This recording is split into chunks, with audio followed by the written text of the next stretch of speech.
The year is 1998. President Bill Clinton is impeached for perjury and obstruction of justice in connection to his relationship with intern Monica Lewinsky. I did not have sexual relations with that woman. Titanic wins 11 Oscars, tying the all-time record with Ben-Hur. Dale Earnhardt wins the Daytona 500 for the first time.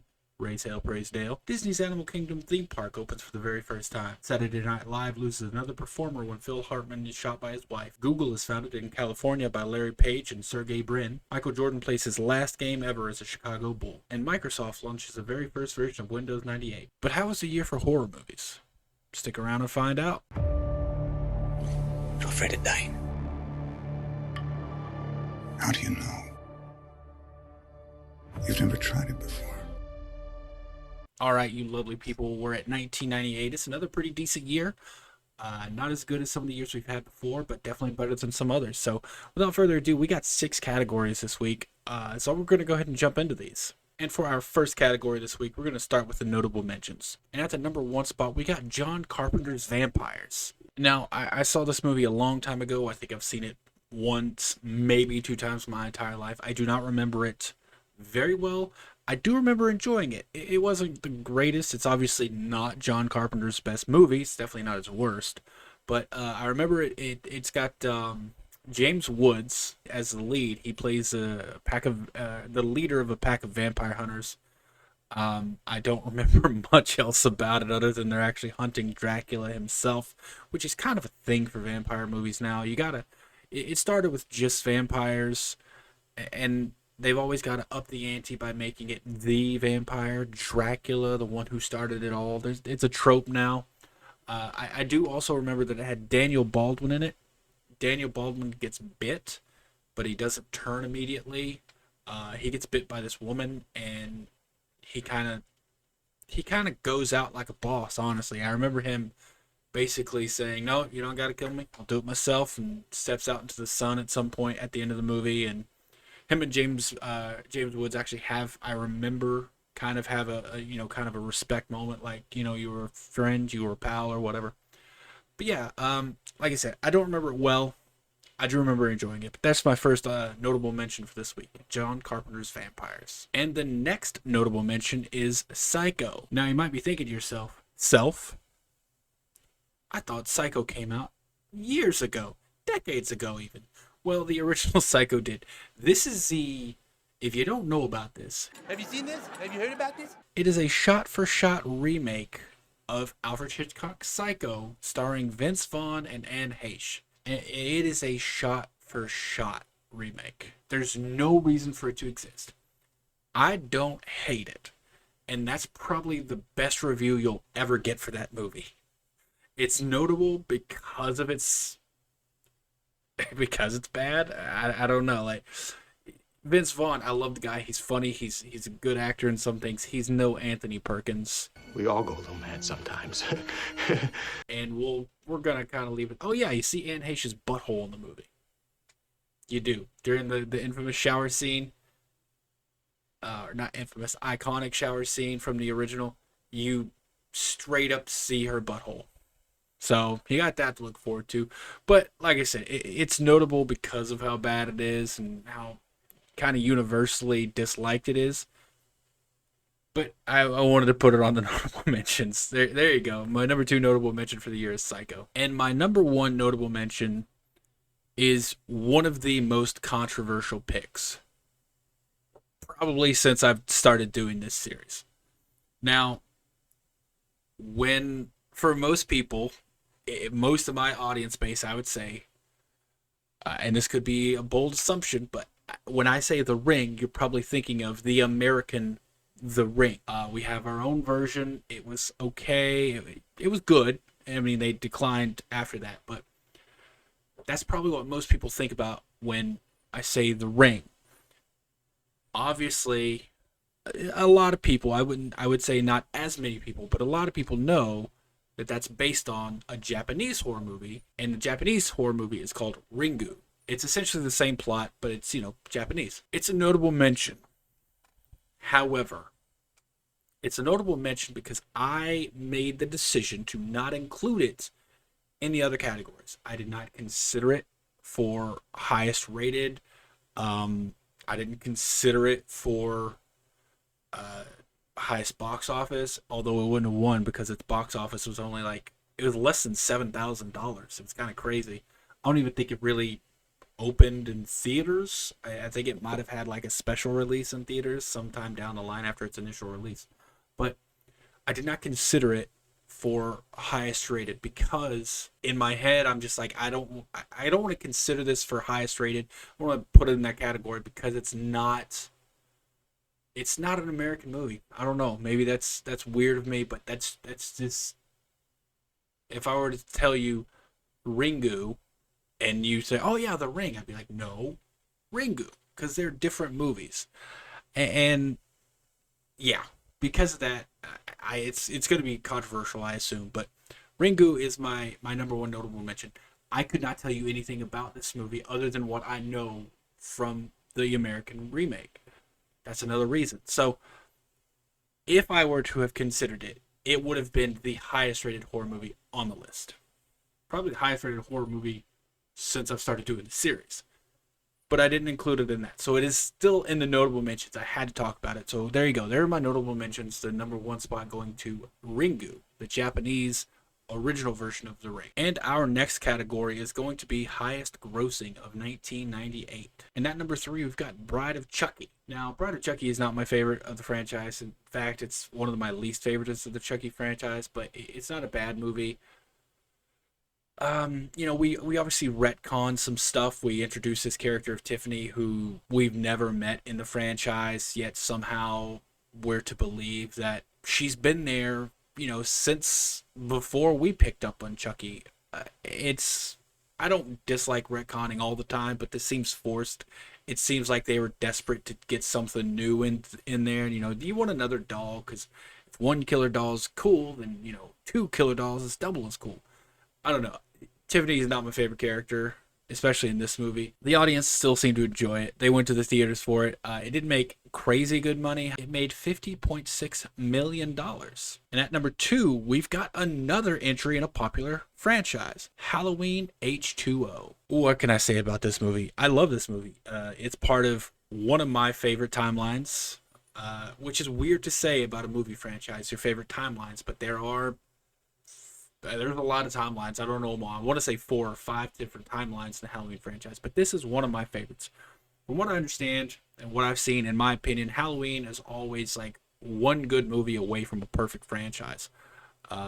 Meaning they build a perfect franchise and they gotta fuck it up with another movie. But this one, we got Jamie Lee back after her absence. She's now going under a different name. She's going under the name Tate, living in California, hiding from her brother. She got a kid, Josh Hartnett's character, who I really enjoyed. I really enjoyed. I think John Tate was his name. But this brings a different kind of feel to it. This is post Scream, obviously, and we're starting to get a little bit more new age, more meta with Halloween in this one. We actually do see them watching Scream 2, I believe, in this movie, which is interesting because in Scream 1, they watched the first Halloween, so you kind of got that feel. Also, Scream note, one of the buildings this was filmed in was actually, I believe, used as Milton's office in Scream 3. That's a little fun fact, though. I love this movie, though. I really like H2O. If they hadn't have brought out Resurrection, which I also don't dislike, I think the H2O timeline would have definitively been the best timeline for me. But audiences, even after some terrible Halloween movies, did go to see Jamie Lee Curtis come back into the Halloween franchise, and it earned $55 million. And the number one spot, the highest grossing horror movie of 1998, is Urban Legend. This movie is awesome. This is a very underrated movie in my opinion. Obviously, by the name, it's going to revolve around urban. At least you would hope so. With a movie named Urban Legend, they could have done some stupid shit, not shown urban legends at all. But they went the classic route. So, Urban Legend revolves around urban legends and a ski jacket wearing kind of faceless killer who goes around killing different people in accordance with different urban legends.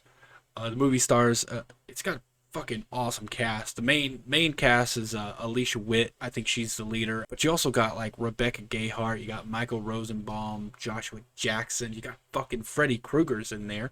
Robert Englund's in there. You got Jared Leto in there. It's just an outrageous cast. And essentially, it's just like I said, these college students are going about their happy-go-lucky days when all of a sudden some of them start dying, and some of them in pretty horrific ways, but it's in accordance with urban legends. It's a pretty good whodunit. If you like whodunits, I would definitely give this one a shot, and people definitely gave it a chance in theaters because in 1998 it earned $72.5 million, earning it the #1 spot, highest-grossing horror movie of 1998. And our next category is not horror, but kind of has horror elements. There are only going to be 2 movies in this category this week, but the first movie in the category is Godzilla. I can't say much about the 1998 Godzilla because I haven't seen it. I'm going to be honest, I didn't even really look up the IMDb page for it either, because do you really need to look up an IMDb synopsis for a Godzilla movie? You pretty much know what it's going to be. I do know that this is the one where they changed the look of Godzilla in some way that I can't even really put into words. Like, I can look at the photo and know something's wrong, but I can't tell you what is wrong. I don't know what that feeling is called. If there's a word for it, please let me know. But I can look at this photo of Godzilla and be like, something is not right about Godzilla. But I cannot tell you what that something is. But there you go. That's the #2 spot for not horror, but kind of has horror elements. And the #1 spot for not horror, but kind of has horror elements is the movie Blade. Blade is a vampire. And if you're a vampire, if it's a vampire movie, more than likely it's going to have horror elements. And it does. It's a Marvel movie, though. So Blade is kind of a anti-hero, hero kind of person. The movie is awesome, though. Like, this is back before Marvel. Like, it's a Marvel movie before Marvel was kind of in the movie business. I mean, they had obviously made movies before, but this was a big one. Yeah, this was just a big movie. This is before, like, the MCU ever happened. Probably before the MCU was ever even, like, thought up. The movie obviously stars Wesley Snipes as Blade. It stars Chris Christopherson, who's a country singer but also actor, and he's great as Whistler in these movies. Stephen Dorff is the big bad of the movie, and it's just kind of vampire on vampire violence. Blade is a daywalker. He's half human, half vampire, so he has the ability to walk out into the day. He does have a thirst for blood, but Whistler comes up with some kind of serum that he takes that kind of curbs that. And he just goes out with the katana and kind of whips people's ass. And there you go. It's a rated R Marvel movie, which we are going to get with Blade. But this was one of the first. And that's why it comes in at the #1 spot for not horror, but kind of has horror elements. And our next category is the highest rated horror movies of 1998. At the #3 spot is, once again, Bride of Chucky. I already talked about Bride of Chucky. It's not my favorite. It's not my least favorite, but it's not my favorite. Yeah, we already kind of talked about it. It got a 50 out of 100 audience score on Rotten Tomatoes, so it's the #3 spot. At the #2 spot is a movie called The Faculty. Now, once again, I can't say too much about this movie because I haven't seen it. I'm just fucking with you. It's got Josh Hartnett in it. It's got Famke Janssen in it.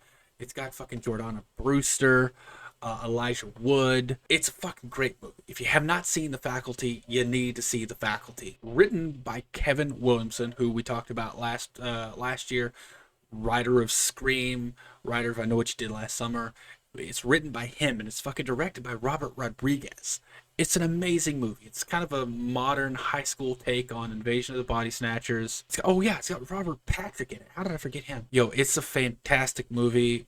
It's not really a whodunit. It's kind of a sci-fi horror, but you are still trying to figure out not whodunit, but who it is. Like, who's really the big bad.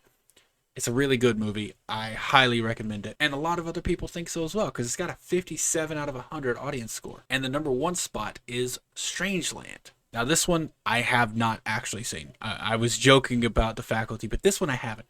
I did look up some stuff about it. Interestingly enough, it's credited in most places as Dee Snider's Strangeland. If that name doesn't ring a bell, probably not a fan of, like, 80s horror. Or not 80s horror, but like hair bands, 80s metal. If the name Twisted Sister rings a bell, You might know D. Snyder. If you ever heard a song, We're Not Gonna Take It, I'm not gonna sing it or play it because YouTube would shut that shit down real quick. But if you ever heard, We're Not Gonna Take It, you know D. Snyder because he's the lead singer of Twisted Sister.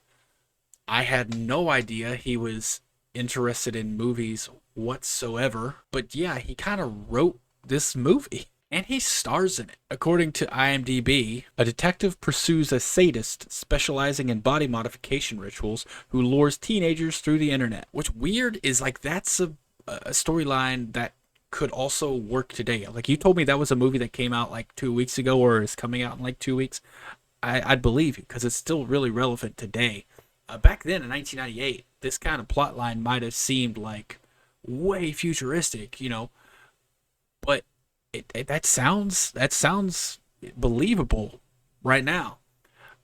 D. Snyder, like I said, he wrote it and he stars in it. I have not seen it, but I'm adding it to the list because it seems, it's gotten pretty positive reviews and he looks really creepy in it. I mean, look at it. I don't know where he got the idea for this. I had no clue. Like I said, he's into movies, but there you go. His movie is the #1 spot of 1998 with a 64 out of 100 audience score. And the next category is, holy shit, they're still making those? At the #3 spot, we've got Phantasm 4. I don't want this category to seem negative. That's not necessarily what this category is about. It's just kind of more about like, I didn't realize the numbers went so high in that franchise. And yeah, I just think it's kind of funny that I saw Phantasm. They're up to 7. I don't know if there are actually 7 Phantasms, but that's kind of the feeling you get, like people say, yeah, I watched Tremors 1. Yeah, well, there's like 8 Tremors movies now. So it's like you just don't realize that they've continued to go, but just so under the radar that you didn't even know about it. And that's what this category is. Could be good, could be bad. But at #3, we got Phantasm 4. At #3, we've got Children of the Corn 5. And why the fuck? This, you know what? The category doesn't necessarily mean bad, but this is bad. Why? I say again, why? We don't need 4 of those. Arguably, we didn't need more than like 2 of those. There you go. At #2, we got Children of the Corn 5. And at the #1 spot of the holy shit, they're still making those category is Curse of the Puppet Master. And just in case you didn't know, that's the 6th one in the franchise. They get real weird. I think there's this marketing strategy to where once the number gets to a certain point, you got to start giving it subtitles instead so that people don't feel the need to like skip a movie. Because like if you've never seen something in the Puppet Master franchise, for instance, and you see Puppet Master 6 is in theaters, you're probably not going to go because you're like, oh, I haven't seen the first 5. However, if you just see Puppet Master or Curse of the Puppet Master, you might check it out. But there you go. There's fucking 6 at this point. There's even more. Like, they're still going. Well, I think a Puppet Master came out like 2 years ago. And I say again, why? But that's the #1 spot. That is the holy shit, they're still making those category. And the final category is my top 3 favorites of 1998. At the #3 spot, we've got Urban Legend. I've already said a lot about this movie when I talked about it in the highest grossing category, but there's just so many wonderful things about this movie. Even little things like Brad Dourif, who is the voice of Chucky, is in this movie in a kind of a cameo role at the beginning of the movie where he's got a stutter. He plays like a gas station attendant, and it's raining, and this woman is there trying to get gas, and he's creeping her out, and he's got a stutter, and there's a point where he's trying to like get her to come back in the store, and you think he's being creepy, and she's obviously creeped out. And she just speeds away, and he's trying to tell her something, but he can't get it out because of his stutter. Then right as she speeds off, he yells, "Someone's in the back seat!" Little things like that. That's so terrifying to me. And of course, she doesn't make it to her destination. Spoiler alert. But that's the opening of the movie. Some of the kills are very, very memorable. It's got a young Danielle Harris, and the way she goes out is one of the ones that haunts me the most about this movie. I do know why, but I'm not going to talk about it here. Just, it's pretty horrific the way she goes out. But this movie, I absolutely love it. I don't revisit it enough, but I'm definitely, it's one of the ones I'm going to watch again after talking about this. Speaking of Danielle Harris, that's Danielle Harris right there. Met her at Scarefest. But yeah, definitely, if you have not seen Urban Legend, watch it. You can skip Urban Legends, Urban Legend Bloody Mary. You can skip those, but just watch this one. It's definitely worth it. And my number 2 favorite of 1998 is The Faculty. Now, we already talked about this movie as well. Because it's a good movie. There's a reason they fit in these other categories. Either a lot of people went to see them or a lot of people really like them. And this is one where, a lot of people liked it. And I'm definitely one of them. I revisit this movie, I'd say like once a year at least. Everyone gives a good performance. It's well written enough that you really care about the characters. There's just so many good things about the movie. I really enjoyed it a lot. That's why it's my number 2 favorite of 1998. And my favorite horror movie of 1998 is Halloween H2O. I really dig this film. Like, this is, as I said, if it weren't for Resurrection, would be the best timeline in my opinion. You got Halloween 1, Halloween 2, right to H2O. I love Jamie Lee Curtis's outing as Laurie Strode here. I think she was better prepared and a better fighter in this than she was in 18 Kills and Ends. I do, and nothing's going to change my mind about that. I've rewatched them since then, and my mind has not changed. Jamie Lee Curtis, Laurie Strode kills it in this movie, and she's a fighter. She goes through so much, and she's, the overbearing, overprotective mother, and the arc that she has with that. She's got alcoholism. She's hiding her past. She's still terrified of Michael. But when it comes to protecting her son, the mama bear instincts kick in and she goes after it. And, if it wasn't for the Akkad family, this would have been the end. Obviously, at the end of this movie, spoiler alert, she fucking decapitates Michael. That's the end of it. Right? But, of course, the Akkad family's like, no, we have to have a way to bring him back. They made sure that it was filmed in a way where Michael could come back. Because Michael's their cash cow. They learned their lesson when they didn't have Michael back from 3. And they made for damn sure that Michael could come back after this. Barring that, this is the conclusion to the best Halloween trilogy, in my opinion. Yeah, I don't know what else to say about it other than, if you haven't seen this movie, fucking go watch it. I doubt you haven't if you're listening to this. And if you're listening to this and you haven't watched Halloween H2O, fucking stop listening and go watch the entire Halloween franchise. But there you go. That's my number 1. That's my favorite horror movie from 1998. It was more difficult than I care to admit ranking my favorite horror movies because, with The Faculty, Urban Legend, and H2O, like, they're all damn good movies in my opinion. I think I revisit H2O much more often than I revisit the others, probably because H2O is part of a huge franchise. But for that reason, it had to come out in front. There you go, everyone. There was 1998. What did you think of my picks? What are your picks? What are your favorite horror movies from 1998? Did you hate any of the ones I threw out there? Let me know it in the comment. I will be back next Saturday with 1999. We're kicking on that Y2K door, but we'll get 1999 out of the way first. And with that, I love you all. Have a great, safe week. Oh. I hate goodbyes.